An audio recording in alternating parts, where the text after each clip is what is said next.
아멘. 예, 오늘 말씀 로마서 10장 말씀에서는 이제 계속해서 사도 바울이 믿음으로부터 어떻게 의가 나왔고 율법이 무엇이고 율법의 의가 무엇이고 이제 믿음으로 나는 의는 어떤 것인지에 대해서 설명을 합니다.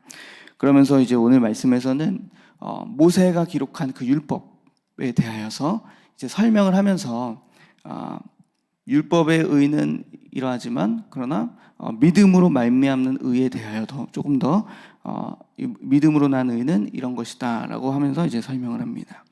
먼저 이제 5절에 보시면은 모세가 기록하되 율법으로 말미암는 의를 행하는 사람은 그 의로 살리라 하였거니와 이렇습니다. 율법으로 말미암는 그 의를 행하는 사람, 이게 이제 이스라엘 유대인들이 마치 이렇게 율법으로 말미암아서 행위로서 구원을 이룰 수 있다, 의에 이룰 수 있다라고 생각했다라는 것입니다. 그런데 믿음으로 말미암는 의는 무엇이냐 했을 때 약간 이제 이 구약의 성경들을 인용을 하면서 이것에 대해서 이제 설명을 합니다. 6절에 보시면은 믿음으로 말미암는 의는 이같이 말했다 하면서 내 마음에 누가 하늘에 올라가겠느냐라고 한다면 그렇게 하지 말아라. 근데 올라가겠다라는 것은 다시 말하면 그리스도를 모셔내리려는 것이다 라는 겁니다. 그리고 또 7절에 보면은 혹은 누가 무저갱에 내려가겠느냐라고 이제 그렇게 하지 말라라고 하는 겁니다. 근데 내려가겠다라고 하는 것은 무엇이냐면 그리스도를 죽은 자 가운데서 모셔 올리려는 것이라는 말입니다. 이게 무슨 말인가 하면은 이 자체에 하늘에 올라가겠다, 또 무저갱에 내려가겠다라는 이 말 자체에 어떤 그리스도의 복음에 대한 것을, 죽으심과 이 부활에 대한 것을 부인하는 겁니다. 네. 다시 말하면 율법으로 말미암는 의를 행하는 사람은 자기가 그리스도를 모셔내리고 하늘에 올라가는 것과 같다. 그리고 또 율법으로 말미암는 의를 행하는 사람은 이제 오늘 무저갱에 내려가겠다라는 것은 예수님께서 죽으심으로 또 부활하셨잖아요. 근데 이 부활을 부인하는 것이다 하면서 죽은 자 가운데서 그리스도를 마치 죽은 자 가운데서 자기가 모셔 올리려고 하는 것과 같다. 그러니까 예수님의 우리 죄를 위한 죽으심과 부활에 대하여서 이제 부인하게 되는 겁니다. 율법으로 말미암는 의는 그리스도가 그 자리에 있는 것이 아니라 자기가 마치 하늘에 올라가고 또 자기가 그리스도의 그 부활을 부인해서 끌어올리려는 것과 같다. 그래서 이렇게 말씀을 하는 겁니다. 그래서 율법으로 행위로서 의롭다 하고 또 구원을 받으려고 하는 자는 그 자리에 그리스도가 없다라는 것과 이제 일맥상통한 이야기라고 저는 묵상이 되었습니다. 그리고 8절에 보면은 그러면 믿음으로 난 의가 말하는 것이 무엇이냐? 믿음으로 난 의가 무엇을 말하는가 하면은 이제 8절에 말씀이 너에게 가까워 내 입에 있으며 내 마음에 있다 하였으니 곧 우리가 전파하는 믿음의 말씀이라. 우리가 구원을 얻기 위하여서 내가 하늘로 올라갈 필요도 없고 그리고 무저갱에서 자기가 내려가면서 이렇게 그리스도의 죽으심을 이렇게 끌어올릴 필요도 없다. 구원은 어디에 있냐면 하나님의 말씀에 있다는 겁니다.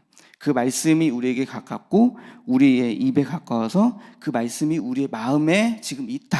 그래서 결론은 말하는 것은 말씀을 마음으로, 사람이 마음으로 이 예수가 그리스도 된 이 말씀을 믿으면 의에 이르게 되고 그리고 입으로 그것을 고백하면, 시인하면 구원에 이른다라고 이제 로마서 10장 10절의 유명한 말씀이 이제 거기서 나옵니다. 그래서 우리가 구원과 의를 이루는 것은 말씀을 믿음으로, 복음의 말씀을 믿음으로 의에 이르고 구원에 이르게 된다는 겁니다.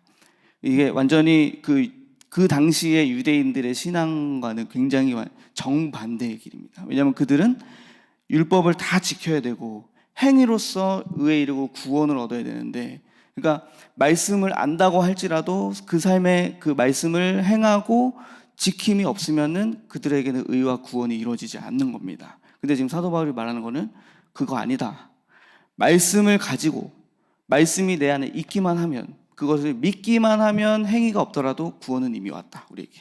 이제 이렇게 고백을 하는 거기 때문에 굉장한 충격을 지금 주고 있는 겁니다, 유대인들에게. 그래서 11절에서 성경에 이르되 누구든지 그를 믿는 자는 부끄러움을 당하지 아니하리라 라고 말씀했는데, 그것은 유대인이나 헬라인이나 차별이 없다. 한 분이신 주께서 모든 사람의 주가 되사 그를 부르는 모든 사람에게 부여하시도다. 이 부여하시다는 것은 은혜를 주신다는 말씀입니다.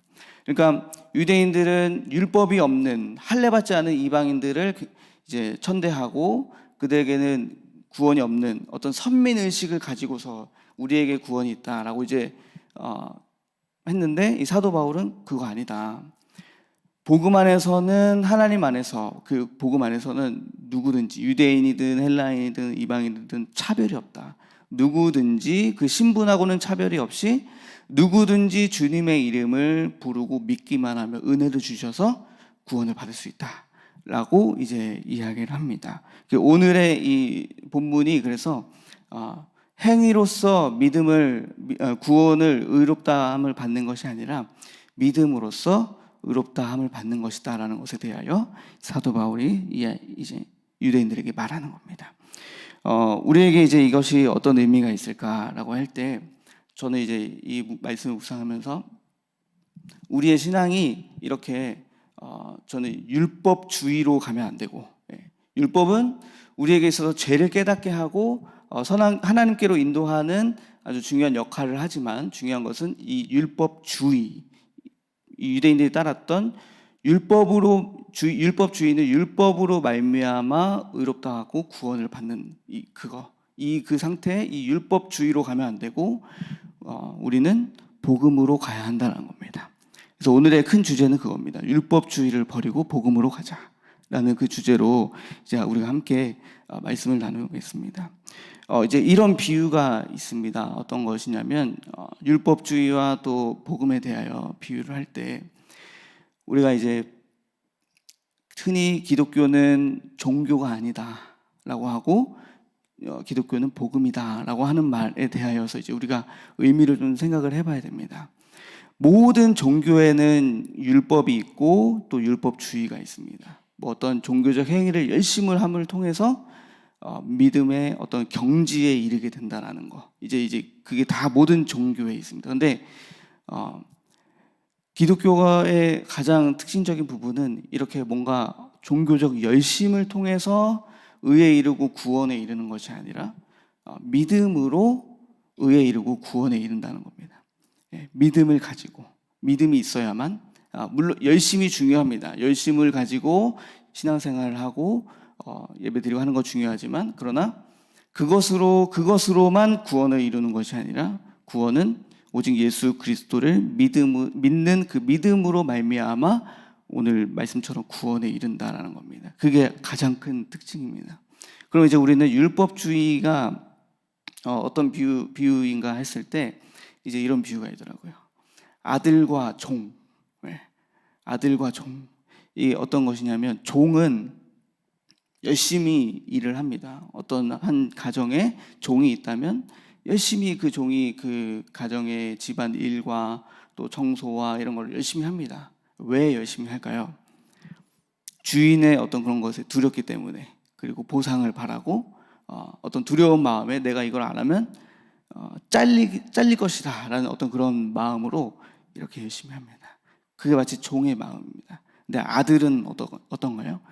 아들은 열심히 하는 아들도 있기도 하지만, 그러나 조금 날라리 같은 아들도 있을 수가 있죠. 근데 이랬거나 저랬거나 아들은 아들입니다. 잘해도 아들이고 못해도 아들이다. 복음이 무엇이냐면, 율법주의가 바로 이 종과 같은 거. 두려움으로 이거를 안 하면 죽을 거야, 이거 안 하면 잘릴 거야, 이거 안 하면 난 끝날 거야 라고 그 두려움으로 하는 것이 이제 바로 율법주의. 근데 복음은 무엇이냐면 아들이라는 겁니다. 아들. 그리고 딸이라는 거죠. 뭔가 내가 좀 행위가 부족해도 그래도 하나님하고의 관계 속에서는 나는 자녀다, 아들이다, 딸이다. 그래서 점점 그 아들과 딸이 훌륭한 아들이냐 아니면 조금 날라리 같은 아들이냐라는 거, 이제 그 차이가 있지만, 그래서 예수님께서도 비유하기를 포도원의 풍분 비유를 하실 때 9시에 들어온 사람, 12시 들어온 사람, 3시 들어온 사람, 그리고 마지막 임박해서 들어온 사람이 다 같잖아요. 그처럼 인생에서 조금 훌륭한 사람이 있고 아니면 혹은 좀 이렇게 날라리 같은 사람이 있지만, 그러나 결국에는 모두가 다 함께 하나님 안에 있다면 은혜를 받는다는 거, 그거 구원을 받는다는 거, 그것이 하나님의 주권이고 은혜라는 겁니다. 이제 우리가 그러면 이제 그런 걸 생각했을 때 우리는 우리의 입장은 무엇이냐면, 은혜를 받은 자녀로서 우리가 율법주의를 가지고서 어떤 행위의 판단을 하는 것이 아니라, 또 혹은 나 자신을 그렇게 율법주의로 정죄하는 사람이 아니라, 내가 아들이라는 그 신분에 대한 확신, 신분 권세에 대한 확신을 오늘 우리는 조금 더 확신을 가지고 나아가야 한다는 겁니다. 근데 율법주의에 사로잡히면 이제 제가 이제 그런 것이 있었는데요. 열심히 안 하면은 나는 구원을 못 받은 사람인 거예요. 그래서 다 잘리고 나는 이제 망하는 사람이고 나는 못난 사람이고, 그리고 막 그런 죄책감에 시달려서 항상 이제 눌려가지고 신앙생활하고 뭔가 이렇게 자유함 없이 신앙생활 하는데, 중요한 건 율법주의의 가장 패단은 나만 그렇게 하는 것이 아니고 다른 사람을 또 정죄하게 됩니다. 그 율법을 가지고 저 사람은 왜 저래? 그러면서 내가 좀 훌륭하면 내가 항상 다른 사람들보다 위에서 판단하고 내려다보는 겁니다.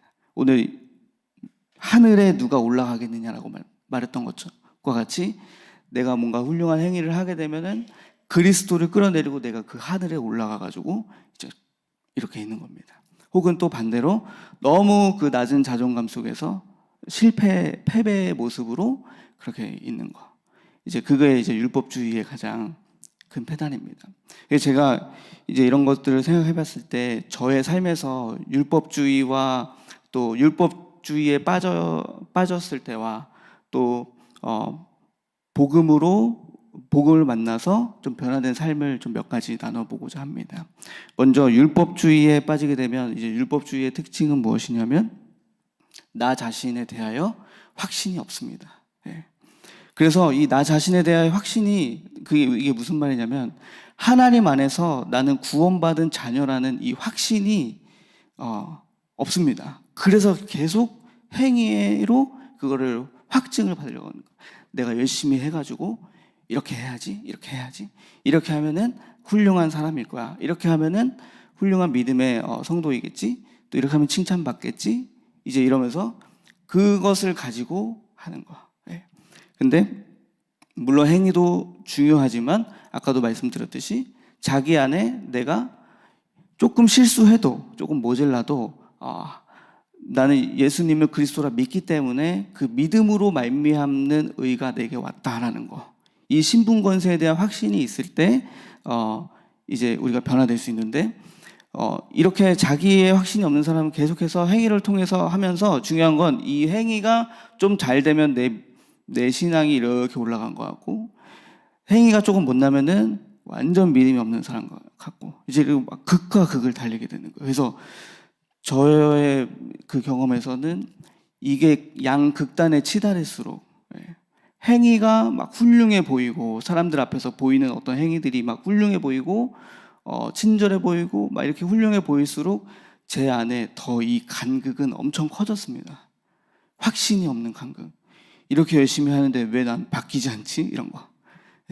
이렇게 열심히 예배드리고 뭐 하고 하는데 왜 내 가정은, 왜 내 마음은 힘들고 이렇게 되는 거예요. 그래서 이 간극이 벌어질수록 굉장히 힘듭니다. 사람이 메말라가고. 그래서 제가 경험했던 것은 행위가 나의 믿음의 기준이 아니고 오직 이 말씀을 통한, 복음의 말씀을 통한 예수 그리스도를 믿는 그 믿음이 오늘 나를 있게 하는 거구나. 그래서 그리스도 안에 내가 있는 거, 그리스도와 함께 살아가는 아들의 이 신분으로 살아가는 것이 지금 하나님께서 우리에게 원하는 것이다 라는 겁니다. 그래서 이 속에 있으면, 예수를 그리스도라 믿으면 자기가 어떤 사람인지에 대한 신분권세의 확신이 생기게 됩니다. 그리고 이 신분권세가 확신이 되면 이제 율법주의는 또 어떤 것이 있냐면 저는 이제 이거는 저의 개인적 경험을 통해서 보여지는 것인데, 이게 뭐냐면 율법주의가 있을 때는 사람을 신뢰하지를 못합니다. 그리고 복음이 될 때 바로 비로소 내 이웃을 믿을 수 있고 신뢰할 수 있습니다. 이게 무슨 말이냐면 저는 이 율법주의에 이렇게 있을 때 모든 사람이 저의 적이었습니다. 모든 이 성도가 저의 적이고 모든 이웃이 나의 적. 이게 어떤 의미냐면 내가 경쟁해야 되는 사람이에요. 항상 이 성도들 중에 내가 가장 훌륭해야 되고 가장 뛰어나야 되고 내 행위가 빛나야 되고 나라는 사람이 가장 높아져야 됩니다. 그래서 항상 사람들을 믿지 못하고 저 사람이 저렇게 나에게 친절하게 하는 것은 뭔가 이유가 있을 거야 이러면서 의심하게 되고, 이제 그런 가운데서 항상 사람들을 정죄하고 판단하고 이렇기 때문에 외롭죠, 많이. 그래서 고독하고, 그래서 사람을 신뢰하지를 못했습니다. 그런데 복음을 알고서, 복음을 경험하고서 가장 변했던 것은 사람들을 마음에 신뢰하기 시작했다는 겁니다. 저의 이 경험은 어떤 게 있냐면 이제 이런 게 있습니다. 제가 오늘 이 첫 번째, 두 번째 예시를 들었던 어떤 이런 것과 관련이 있는데, 제가 이제 그 전도사로 큰나무 교회에 부임하게 되면서 조금 힘들었던 게 이제 일부 예배였습니다. 일부 예배. 7시 반에 이제 예배를 시작하는 거였는데, 저는 그 신앙생활 하면서 일부 예배라는 거가 있는지도 몰랐고, 7시 반에, 주일에 7시 반에 예배를 드린다는 것 자체도 생각을 못 했던 사람이었습니다. 저는 그때 9시 이제부터 예배를 드리기 시작했고 했는데, 이제 목사님은 아침부터 이제 7시 반부터 이제 1부와 2부, 3부, 4부 이렇게 가죠. 하는데 처음에 그거를 적응하는 게 너무 힘들었던 거예요. 7시 반에 예배를 시작하는 게. 그래가지고 이제 지각도 많이 하고, 그리고 최근에도 이제 몇 번 지각을 했습니다. 틀렸죠, 제가? 잘못했어요. 그래서 어떤 날은 한번 이제 2번 크게 지각한 적이 있습니다. 7시 반까지 와야 되는데 7시 반에 일어난 거예요. 그래서 식은땀이 막 줄줄 나요. 그래서 큰일 났다. 그래서 이제 막 하는데 준비를 하고 이제 막 가는데, 예전 같았으면은 제가 그렇게 지각을 하면은 어떤 마음이 드냐면 나는 쓰레기다. 나는 사역자의 자격이 없고 나는 진짜 못난 사람이고 내가 무슨 사역이냐 하면서 결국에 끝까지 어떻게 되냐면 사역 내려놔야지. 이제 마음과 생각으로는 이미 사역을 내려놨고 저는 일반 성도가 되었습니다. 근데 복음을 깨닫고 나서 이제 어떤 게 있었냐면, 항상 목사님께서 말씀해 주셨던 게 괜찮다는 거. 괜찮다는 거. 그리고 심지어 이제 그 기둥 비유도 해주셨잖아요. 기둥 비유. 기둥이 있는 것은 잘하고 있는 것이다 하면서 이제 졸아도 괜찮다, 예배 때. 그 정도까지도 이제 허용하시고 받아주시고, 사람이 점차 하나님 안에서 복음 안에만 있다면 변화될 것을 믿으시는 그 믿음 가운데서 기다려 주시잖아요. 그래서 그 복음을 신뢰하고 기다려 주는 거죠. 그래서 이렇게 있는데 제가 계속 그거를 몇 년째 들었잖아요. 그래서 7시 반에 딱 일어나서 딱 가는데 차 시동을 딱 걸고, 또 마침 겨울이라 가지고 예열을 해야 되잖아요. 차 그냥 가면 고장 나잖아요. 그래서 조금씩 한 1분 딱 기다렸다가 딱 가는데 마음에 어떤 게 딱 오냐면은 우리 목사님은, 그리고 우리 부교육자 우리 선배님들은 나를 정죄하실 분이 아니야. 나를 웃으면서 받아주시고 용서하고 이해해 주실 분들이야 라는 그 마음이, 그 집에서부터 교회까지 오는 20분 내내 계속 이제 마음이 막 이렇게 일어나는 거예요, 샘솟듯이. 그러면서 고백되어지는 게 이게 복음 안에서 누리는 평안이구나. 제가 잘못했죠. 정말 잘못한 거고 그래서는 안 되는 일이지만, 그러나 복음 안에 있다면은 그것이 괜찮아질 수 있는 거예요. 그래서 아니나 다를까 이제 도착하고서 교역자 회의할 때 들어갔는데 목사님께서 웃으면서 받아주셨습니다. 또 한 번 있습니다. 또 한 번 또 7시 반에 40분인가 일어났습니다. 그때는 아예 교역자 회의도 다 끝났어요. 일부 예배도 다 끝나고. 그래서 이제 이제 이러다가 또 이랬네. 그런데 또 이제 그 마음에 계속 들어오는 거야. 우리 목사님은 웃으면서 또 기다려주시고 받아주실 것이다.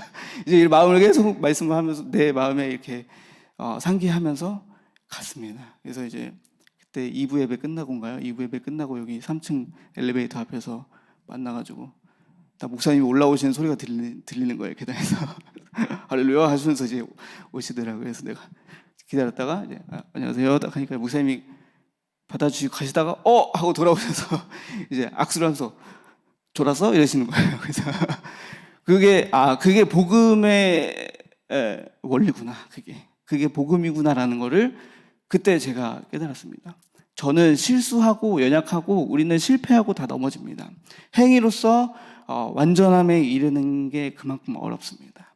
그런데 복음 안에 있다면 그 기대와 소망을 가지고 우리가 주님께서 부어주시는 그 은혜 안에서 우리가 평안함을 누리게 될 수 있는 겁니다. 만약에 우리가 어떤 작은 행위 하나하나까지 하나님께서 기다려주지 않으시고 다 심판하신다면 살아남은 사람이 없을 겁니다. 그런데 하나님께서는 기다려주시고 그 안에서 때로는 우리를 깨닫게 하시기 위해서 징계도 허락하시면서 그렇게 기다려주시는 겁니다. 우리의 어떤 삶에 망하게 하시는 것이 아니라 징계를 통해서 나에게 돌아와야만 살 수 있다는 것. 이것을 가르쳐 주시기 위해서 징계도 허락하시는 겁니다. 히브리서에 보니까 아들이기 때문에 징계를 허락하신다라고 이제 말씀하셨듯이 어떤 우리의 행위로서 우리의 판단 기준이 이렇게 서서 믿음의 신앙생활이 나의 행위가 잘하면은 잘하고 못하면은 못나고가 아니라 우리의 이미 존재는 예수를 그리스도라 믿음으로 이미 의롭다 함을 얻은 하나님의 자녀의 신분으로 옮겨진 상태. 그 상태로부터 우리가 시작해야 한다는 겁니다. 그 상태에서 내가 조금 실수하고 넘어져도 괜찮아. 하나님이 오늘도 나를 선한 길로 이끄실 것이다. 그리고 또 혹은 뭐 누군가 어떤 공동체 안에서 괜찮아. 우리 식구들은 우리 공동체는 나를 정죄하지 않을 거야. 다 복음 안에 있기 때문에 이제 이런 믿음을 가지고 우리가 스스로를 조금 진단하면서 지금 내 안에 나를 판단하는 기준이 율법이 아니라 복음이 되어지기를 간절히 소망합니다.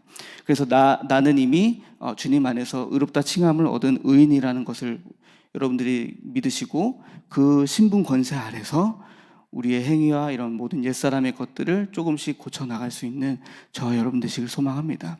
그래서 복음은 평안이고 복음은 살리는 것입니다. 율법으로 말미암는 것은 다 죽는 것입니다.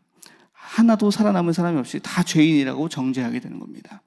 그리고 또 하나 우리가 반드시 기억해야 할 것은 잘못한 사람은 그 누구보다 자기 자신이 잘 알고 있습니다.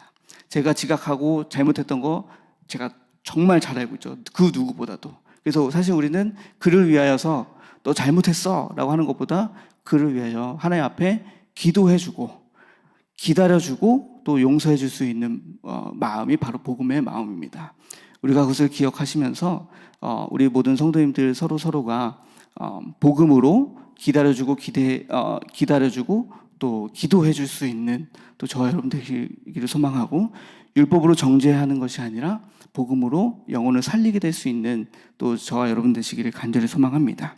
그래요 율법으로 말미암지 않고 믿음으로 복음으로 말미암는 우리 큰나무교회가 되기를 소망합니다. 기도하겠습니다. 하나님 아버지 감사합니다. 우리는 이렇게 연약하고 부족합니다. 그러나 복음을 우리에게 주셨기 때문에 그래도 우리가 이렇게 살 수 있는 것임을 믿습니다.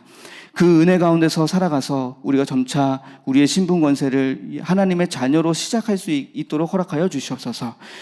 우리에게 있는 흑암은 우리에게 늘 부족하고 너는 못났고 너는 실패한다라고 우리에게 속이지만 그러나 하나님은 너는 나의 자녀라고 말씀하시고 내가 너를 사랑한다고 말씀하시고 내가 너를 기다린다고 말씀하십니다. 오늘 그 사랑 가운데서 우리가 시작할 수 있도록 은혜를 더하여 주시옵소서.